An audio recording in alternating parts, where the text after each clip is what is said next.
आपने सभा में संबोधित करते हुए कहा कि 5वीं अनुसूची की बात कही, कांतिलाल भूरिया ने कहा कि लागू है। किस तरह देखते हैं? देखिए क्या है, कांतिलाल भूरिया जी जब से देश आज़ाद हुआ और संविधान लागू हुआ तब से वो पार्टी विशेष के कार्यकर्ता रहे हैं, कैबिनेट मिनिस्टर भी रहे हैं, प्रदेश स्तर पर उनको बहुत बड़ी कमांड भी मिल चुकी है। उन्होंने कहा है कि हमने 6ठी अनुसूची लागू करवाई है और 5वीं अनुसूची का संघर्ष जारी है। मेरा उनसे यहाँ से मंच से यही सवाल था कि भैया सरकार आपकी थी, आपने केंद्र में भी सरकार थी, प्रदेश में भी थी, तब आपने ये मुद्दा क्यों नहीं बनाया? और ये 5वीं अनुसूचित क्षेत्र है, ये लिखित है, 5वीं अनुसूचित क्षेत्र ये 244 एक ही है, लेकिन यहाँ पर वो जो रूढ़िगत ग्राम सभाओं को विधि का बल प्राप्त होना चाहिए था, जो पैसा एक्ट लागू होना चाहिए, जिसको अमल में लाया जाना चाहिए था, असल में वो लागू नहीं है। तो उसके लिए हमको प्रयास करना चाहिए, उसके लिए इनको काम करना चाहिए, जो जनप्रतिनिधि चुनकर जाते हैं, जो एमएलएज है, जो एमपीज है, राज्यसभा जो सांसद है, उन्हें सदन में जाके ये मुद्दे प्राथमिकता से समाज के हित में उठाने चाहिए ताकि उसको अमल में लाया जा सके। दूसरा एक सवाल कहा कि भाषण में जैसे ही कहा कि संबोधित करते हुए कहा कि आदिवासी हनुमान है, आदिवासी शंकर भगवान है, किस तरह? देखिए, आप ऐतिहासिक जानकारी यदि निकालते हो तो उसमें आपको मिलेगा। मैंने कुछ किताबें पढ़ी है और आप हड़प्पा संस्कृति, सिंधु घाटी सभ्यता में देखोगे तो उसमें भी जो शिलालेख मिलते हैं उस समय आदिवासियों के, आज भी बताऊं मैं, कोई लिखित इतिहास नहीं है और ना उनकी जो भाषा, संस्कृति, सभ्यता है, परंपरा है, वो लिखित नहीं है। उस समय में सिंबल के माध्यम से वो बातें होती थी। तो जो हमारा लिंगो है, पेन जिसको हम मानते हैं, गोंडेवाना में आज भी उनको पूजा जाता है, पारिपार लिंगो। उनका जो स्टैचू है, जो सिंबल है, फोटोज़ है, वो आज भी आपको सिंधु घाटी सभ्यता मिलेगी। तो उसमें ये भी चीज़ें हैं, जो मस्तिष्क है, 3 सिर वाला है, 10 सिर वाले हैं, या फिर एक मोटा चपटा जो सिर है, जहाँ पर नागों की पूजा होती है भी बताई गई है, गाय की पूजा भी बताई गई है।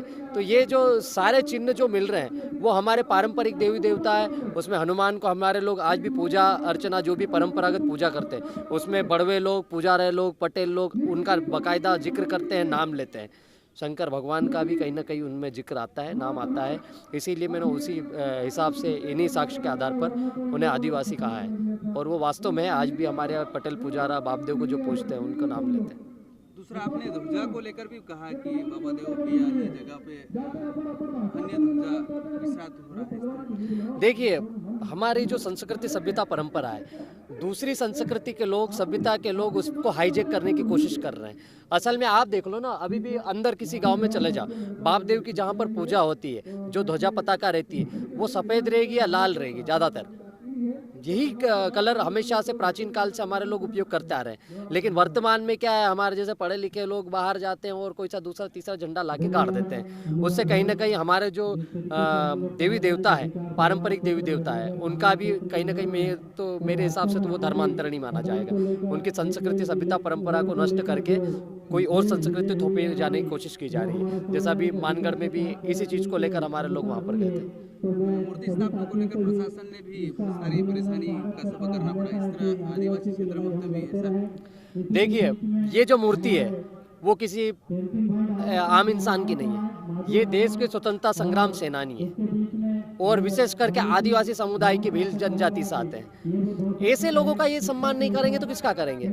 आप किसी की भी लाके फोटो लगा देते हो रात में वहाँ पर, तो उसको कोई रोकता नहीं। लेकिन आदिवासी समाज के क्रांतिकारी की कोई फोटो लगाना चाह रहा है या कोई मूर्ति लगाना चाह रहा है, तब प्रशासन अचानक से जाग जाता है, उठ के आ जाता है, भैया ये ग्राम पंचायत स्तर की जमीन है, ग्राम सभा ने प्रस्ताव दे दिया है, शासकीय जमीन है।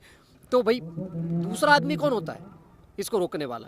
ग्राम सभा तैयार है, गांव के लोग तैयार है, गांव की जमीन है, गांव की जिस भी मत की जमीन है, गांव वाले उपयोग करने के लिए आप 13(3) का पढ़ो, संविधान के 244(1) के अंतर्गत जो 13(3) का है, जिसको हम ग्राम सभा विधि का बल प्राप्त है, रूढ़िगत ग्राम सभा बोलते हैं, उसमें उन्हें सब पावर है। तो यदि हम प्रस्ताव पारित करके हम लोग चाह रहे हैं कि यहाँ पर स्टेचू लगाना चाह रहे हैं टंट्या भील का, तो हमें कोई नहीं रोक सकता। ये कौन लोग हैं? नहीं, प्रशासनिक स्तर पर कुछ हमारे साथियों ने कल फ़ोन लगा के बताया था कि मेरी बात हो गई थी, अब मैं नाम नहीं लेना चाहूँगा, लेकिन वो प्रॉब्लम शायद सॉर्ट आउट हो गई, अभी कोई दिक्कत नहीं है। एक आदिवासी योद्धा थे और अंग्रेज़ों से उन्होंने मुकाबला किया, कई ट्रेनें रुकवाई, ये करा, सब ये सारे, उसके बाद उसको जेल भी भेजा, पर वो पीछे हटा नहीं और हमेशा लड़ाई लड़ता रहा आज़ादी के लिए और आज़ादी में भी भाग लिया।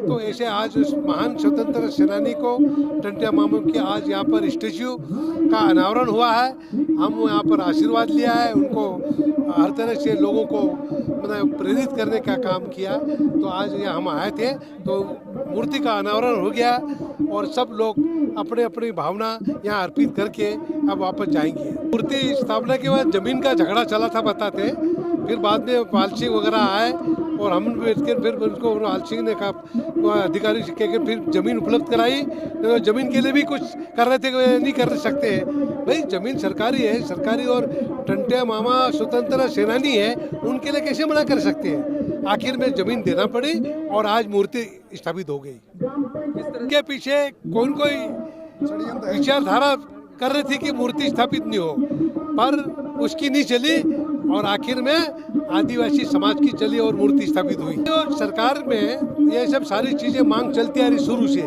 पर तो फिर बाद में जब सरकार थी कांग्रेस की, उस समय 5वीं 6ठी अनुसूची की मांग चली, पर वो फिर 5वीं अनुसूची स्वीकार की।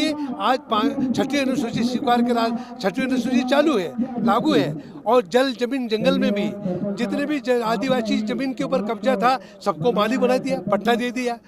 ये सब सारी चीज़ें थी 6ठी अनुसूची पट्टा दे दिया, पर और भी जो 5वीं अनुसूची वाले बाकी है, अब जब भी मौका मिलेगा तो वो भी लागू करवाएंगे और लोगों को संपूर्ण अधिकार मिलना चाहिए।